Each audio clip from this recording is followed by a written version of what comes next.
Bonjour tout le monde. Bienvenue à ma chaîne YouTube.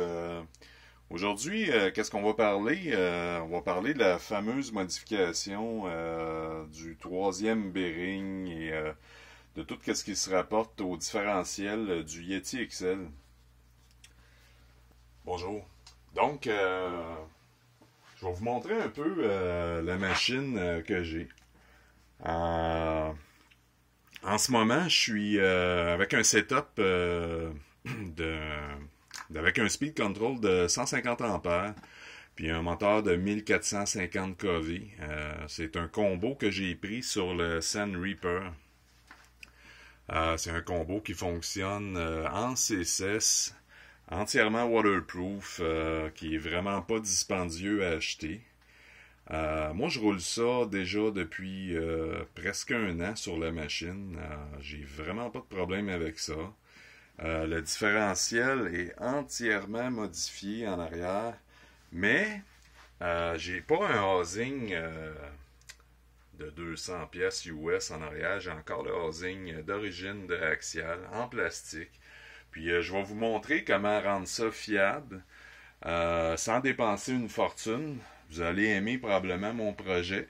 Ça fait déjà 3 ans que je roule comme ça. Donc, on va faire un petit tour ici. Je vais vous installer par la suite. Vous allez voir la caméra bouger, là, mais je vais vous installer de façon que vous allez être capable de voir la modif. Donc, qu'est-ce que ça vous prend? Ça vous prend cette pièce-ci, AX31044, qui est le housing en plastique de Axial. Je vous conseille fortement ce kit de gear-là, que moi, j'ai sur le mien, ça fait 3 ans déjà. Je les ai toujours pas changé, fait que j'ai ça en backup, mais qui me sert à rien finalement. AX31339. Je voulais vous parler de ça aussi. Ça, c'est le fameux différentiel où ce qu'on peut barrer. Là, on appelle ça un pool, un lock pool. Un lock spool, excusez, de Hot Racing. Moi, je l'ai déjà utilisé. Euh, si jamais vous voulez barrer vos différentiels en arrière, c'est sûr qu'on roule pas ça en 6S, en 4S maximum, puis on va diminuer notre pignon à 13T.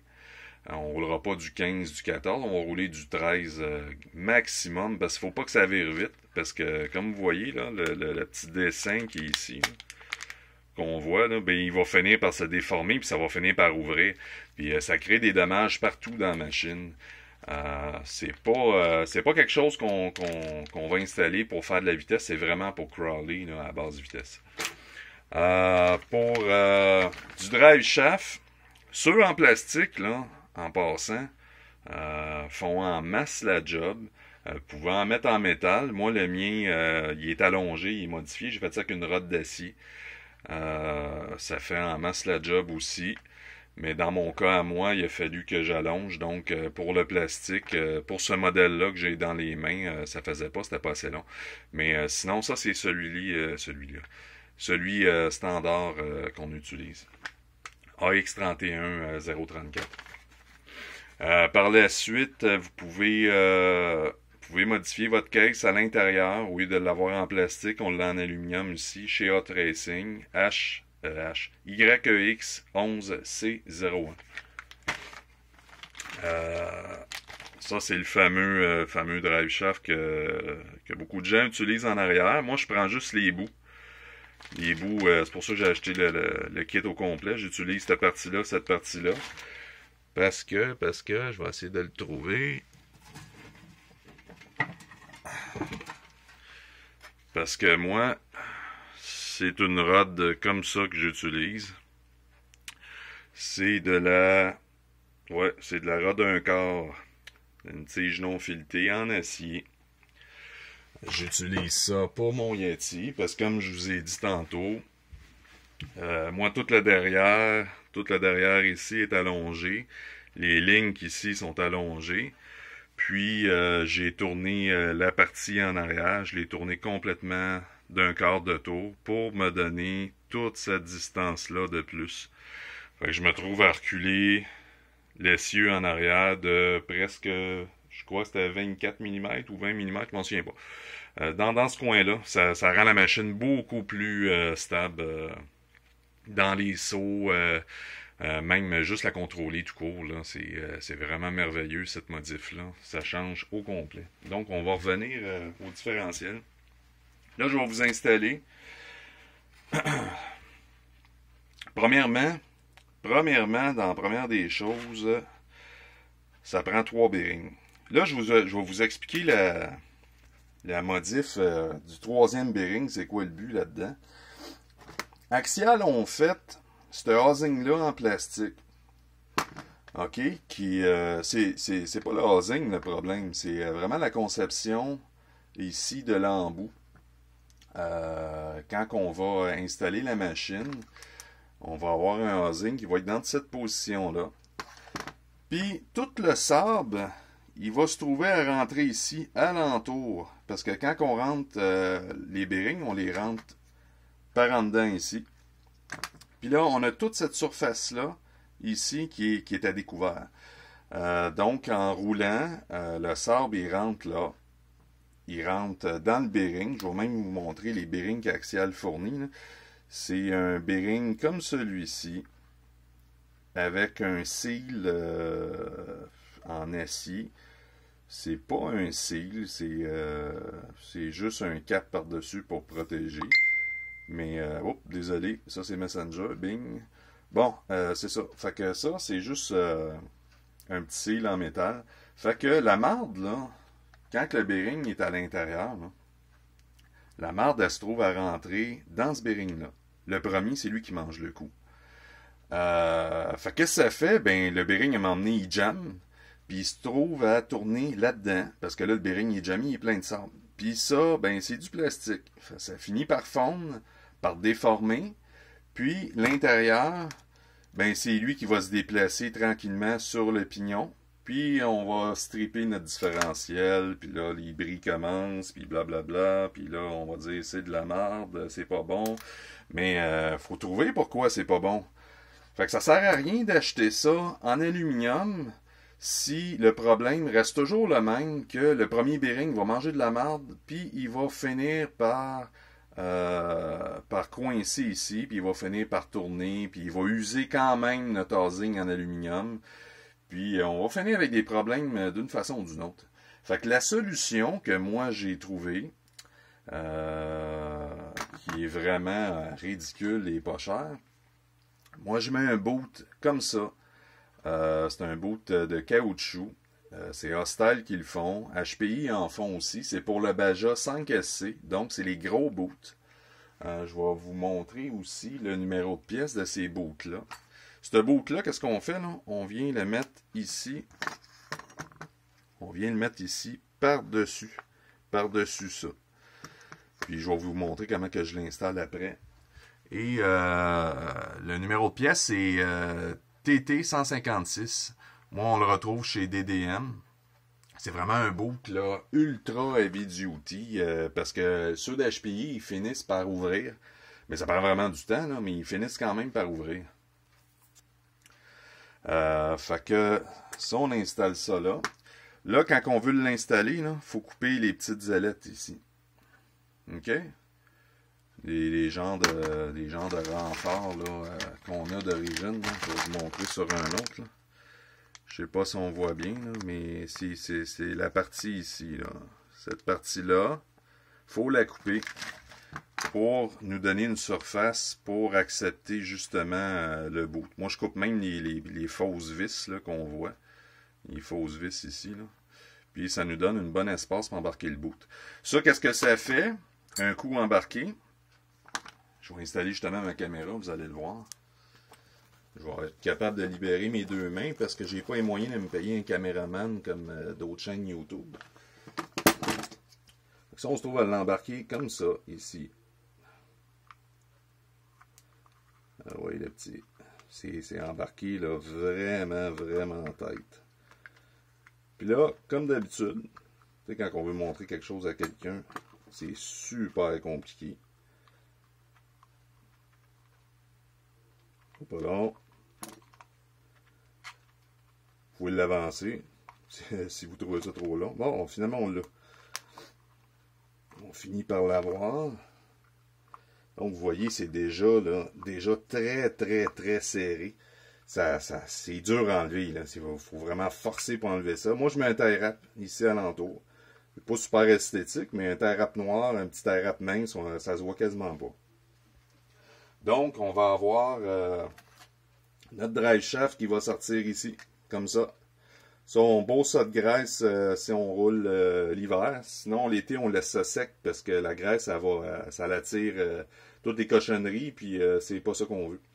Donc, le drive shaft est ici. On coupe notre boot vraiment la longueur qu'on a de besoin. Ça veut dire, si on a des drive shafts qui sont gros comme ceux d'origine, bon, on va aller couper plus haut dans le boot pour laisser la place au drive shaft de tourner. Fait que ça protège notre bearing ici en dedans. Naturellement, on a toujours une maintenance à faire. Moi, je vous dirais aux 15-20 runs de l'ouvrir, puis d'aller vérifier votre bearing au fond s'il y a de la cochonnerie dedans, parce que ça finit quand même par rentrer, mais ça prend vraiment du temps. Là, on va avoir une machine qui est fiable, puis une fiabilité normale. Contrairement à ce qu'elle est d'origine, là, tu sors ça 2 fois dans le sable, puis on a déjà des problèmes de différentiel. Mais avec ça, ça règle vraiment le problème. Puis, ça c'est correct, là, je vais vous le montrer comme il faut. Puis, la fameuse modification du 3e bearing, qu'est-ce que ça fait en réalité? C'est pas parce que ça a 3 bearings que c'est plus solide. La seule chose que ça fait, c'est que notre premier bearing qu'on met ici au bout, là, puis après ça, on en met 2 autres, là. On va vous le montrer comme il faut. On va enlever notre petit spacer qui est là. Bon. Et un coup qu'on a mis nos 3 bearings, là. Ça, c'est la grosse affaire, là. Bon. Il y a 3 bearings. Là, on fait « Wow, c'est solide ». Mais la seule chose que ça empêche, là, c'est que lui, là, quand il mange le sable puis toute la cochonnerie qui va aller dedans, lui, il va finir par jammer pareil. OK? Mais à part si on a ce boot-là, mais quelqu'un qui n'a pas de boot, là, il dit « Ah, 3e bearing, ça fonctionne, pas besoin de boot. » Mais qu'est-ce qui ne sait pas, c'est que son bearing, lui, ici, il finit par jammer. Puis, il est chanceux. Pourquoi ça fonctionne? C'est parce qu'il y en a 2 autres en arrière, qui eux autres continuent à fonctionner. Donc, notre gear ici, ben, elle est toujours fonctionnelle, puis elle ne tordra pas dans le housing. C'est la seule raison pourquoi que ça fonctionne, le 3e bearing.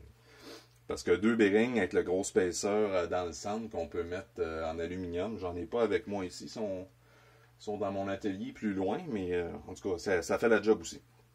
Fait qu'en tout cas, pour revenir à la modif, c'est super important de mettre le seal vers la sortie. Okay? Moi, je prends les bearings à vide. Alors, vous pouvez prendre, il y a plein d'autres marques aussi, c'est pas parce que c'est à vide, c'est excellent, là, mais je prends à vide bearing, je prends un kit pour le Yeti XL. Là-dedans, il y a tout le kit au complet. Vous pouvez prendre les révolutions. Les révolutions, ils ont un seal en métal d'un côté, puis le caoutchouc de l'autre côté.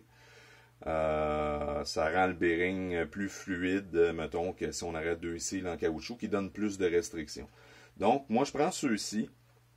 Comme je vous ai dit, je vais aller mettre le seal de caoutchouc vers l'extérieur. Fait que je commence avec mon premier bearing, que je vais aller mettre ici. Je mets un 2e et un 3e. Toujours avec les seals, avec le seal vers la sortie à l'extérieur. Puis, on va compléter ça avec 3 shims, dans mon cas à moi. L'épaisseur, j'en ai aucune idée. Moi, j'ai un kit de shims ici pour le Yeti. Puis, c'est avec ces 3 shims-là, les petits comme ça, que j'ai réussi à barrer tout ça. On prend notre clip. Un truc avec la clip, faut pas la perdre. Pince pointue, on vient clipper ici en dedans. Clique un coup, un 2e coup. On vérifie si c'est bien embarqué. Et voilà, on a entendu notre clic. Donc, on a notre 3e bearing. Faut toujours se laisser un mini jeu, ok? Faut pas que le bearing soit complètement compressé. Faut pas qu'il y ait trop de chine non plus. Parce que pas assez, c'est pas bon, mais trop, c'est pas bon non plus. Donc, on a ici notre modification que je vais aller installer ici à l'intérieur. Voilà. On va enlever notre housing en arrière. Pas notre housing, mais notre boot.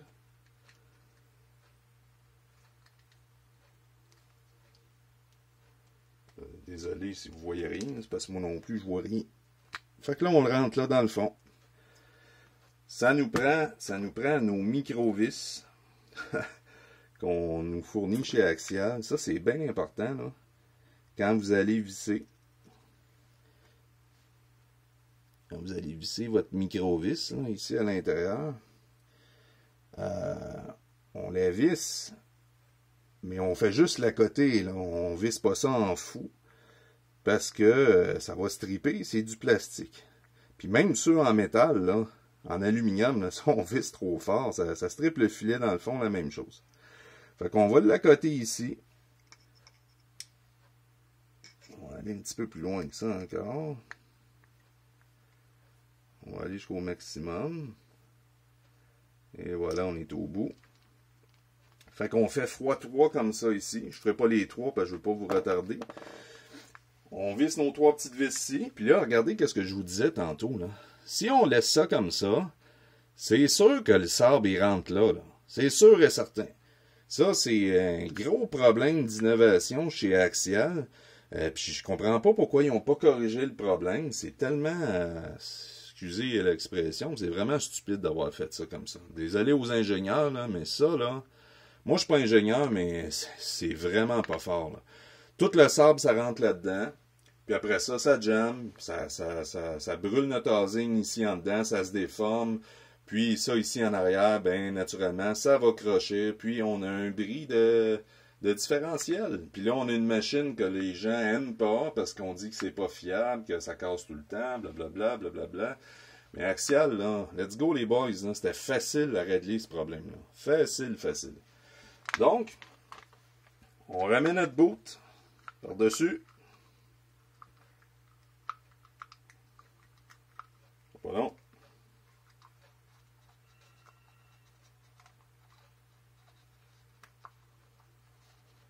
Ça ne sera pas long.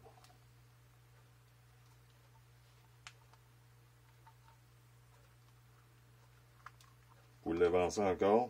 Vous allez voir si j'ai réussi. Je vous ai dit, ça ne s'embarque pas tout seul. C'est dur à débarquer aussi. Bon, on a notre boot. Le boot est installé, ça c'est là. Là, on a quelque chose là de vraiment fiable. Il aura juste à sortir notre drive shaft ici à l'au bout. C'est étanche, il n'y a pas de sable qui va rentrer là-dedans, ou à peine. Donc, on vient de protéger notre bearing. Si jamais il y a de la cochonnerie qui rentre, notre premier bearing, il mange le coup. Puis les deux autres vont se trouver à sauver ça ici. Attendez un petit peu, je les appelle en même temps. Bon, ok. Fait que ça ressemble à ça pour la modif. Fait que si vous avez des questions, juste à écrire sur mon site YouTube, sur mon compte YouTube. Je vais vous répondre à vos questions. Il n'y a aucun problème. Merci de votre patience. Bonne journée.